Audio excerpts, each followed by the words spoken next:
All right, now it appears that failed Democratic political figure Stacey Abrams has found herself at the center of yet another major controversy, this time allegedly tied to a staggering $2 billion taxpayer-funded scheme. This is ridiculous, man. As the Department of Government Efficiency continues to investigate systemic corruption within the federal government, more layers of fraud, more layers of waste, more layers of mismanagement are being uncovered, often with the common denominator, Democratic leadership. And now, the latest revelation put Abrams in the spotlight. The scope of this alleged scheme is immense, with billions in taxpayer dollars reportedly misused or misallocated. If these claims hold up, it could mark one of the most significant financial scandals involving a high-profile political figure in recent history. Oh, man, she could be on her way to jail.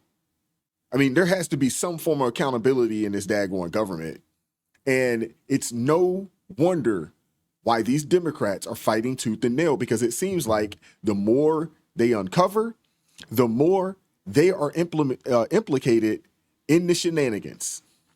So we're going to take a close look at what we uncovered. Like, share, subscribe to the channel. Drop me a comment. I'm looking forward to hearing from you guys. Let's get into it. Delayed and could come to a grinding halt. EPA Administrator Lee Zeldin says he's on a mission to track down billions of dollars that were either misspent or parked in accounts meant to boost liberal activists. The latest focus is on a nonprofit with ties to former Georgia Democratic gubernatorial candidate Stacey Abrams. The Free Beacon says the EPA is looking to where some $2 billion ended up. The Beacon writing out in their story that they have been looking into whether or not this money through the Powered Forward communities received the Green Energy Grant, despite the fact that it was founded months earlier in late 2023 and never managed anywhere near the grant's dollar figure. Now, Abrams just this week was pretty vocal on X, saying she's no fan of these DOGE cuts. We'll look to see if this group responds to the accusation about the money being misspent. And we're also looking to see if the president talks about what it's been like as he marks 1 month in office today. Bill? Okay. I'm sure she's not happy with these DOGE, with the DOGE cuts and them looking into where the money is. Not when you got $2 billion coming your way that you've either misallocated or lost, quote unquote. I mean, these people are ridiculous, man. They're all in on the take. They're all in on the take. And the thing is that there is a trend. We're seeing a trend here. Somebody in the comment section, let me know if you noticed the trend. There is a trend going on right now within the Democratic Party. Let me know. Let me know. Now, we got to check out this clip from Stephen Miller because he absolutely goes off. I talked about it in the live stream earlier today, but I wanted to share it here because it was so relevant to what's going on. He gives these daggone media members a tongue lashing, a simple civics lesson that they probably should have received in college and, be honest with you, in high school. Let's take a look at it. It is true that many of the people in this room for 4 years failed to cover the fact that Joe Biden was mentally incompetent and was not running the country. It is also true that many people in this room who have used this talking point that Elon is not elected fail to understand how government works. So I'm glad for the opportunity for a brief civics lesson. A president is elected by the whole American people. He's the only official in the entire government that is elected by the entire nation, right? Judges are appointed, members of Congress are elected at the district or state level, just one man. And the Constitution, Article 2, has a clause known as the vesting clause, and it says the executive power shall be vested in a president, singular. The whole will of democracy is imbued into the elected president. That president then appoints staff to then impose that democratic will onto the government. The threat to democracy, indeed the existential threat to democracy, is the unelected bureaucracy of lifetime tenured civil servants who believe they answer to no one, who believe they can do whatever they want without consequence, who believe they can set their own agenda no matter what Americans vote for. So Americans vote for radical FBI reform, and FBI agents say they don't want to change. Or Americans vote for radical reform on our energy policies, but EPA bureaucrats say they don't want to change. Or Americans vote to end DEI, racist DEI policies, and lawyers in the Department of Justice say they don't want to change.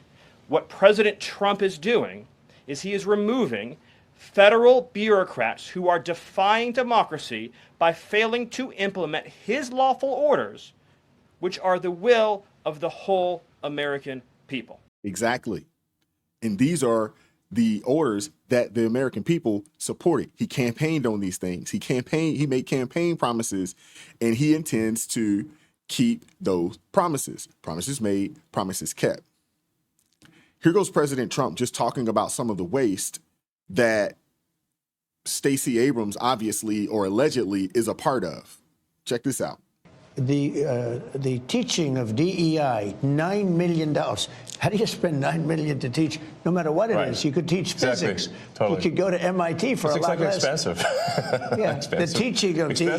Yes. How much do you believe, Elon, you've identified in waste, fraud, abuse, corruption now, and how much do you anticipate you will? Sure. I think 1%. No, because it's so massive. This is huge money. So what we found now is 1%. We're just got as started. Good as here. they are, they're not going to find some contract that was crooked, crooked as hell. I mean, there's going to be so much that isn't found.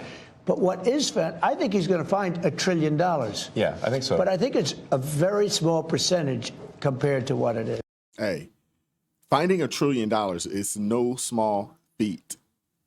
But I want to share this with you guys. This is from 40 years ago, I guess, somewhere in that range, 30, 40 years ago. This is President Reagan talking about exactly what's been going on in government for a very long time. I wanted to share with you because it was just so relevant to what's going on today.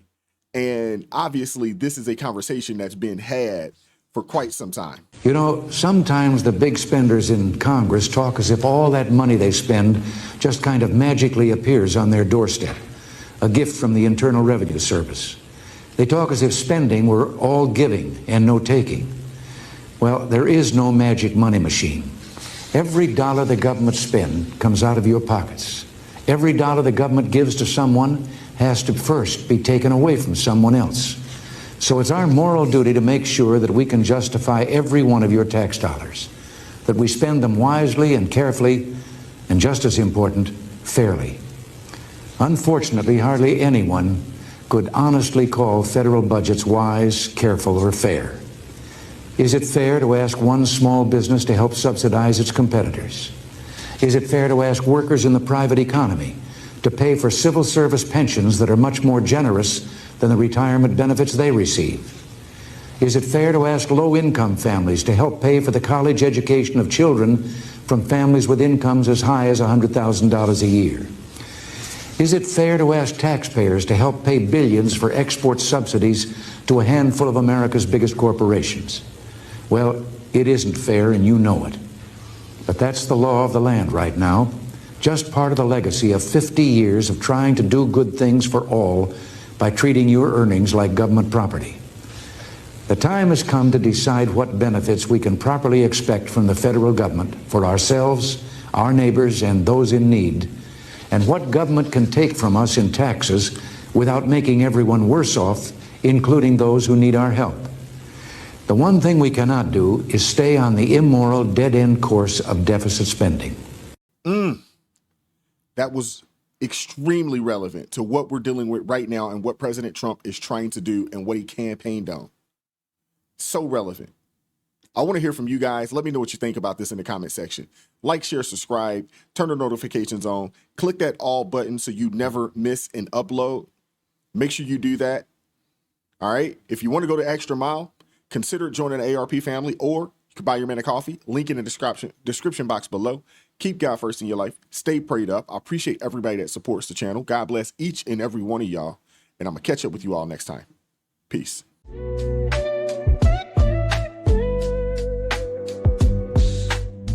Vibes so raw, can't hide the truth. Words so sharp, they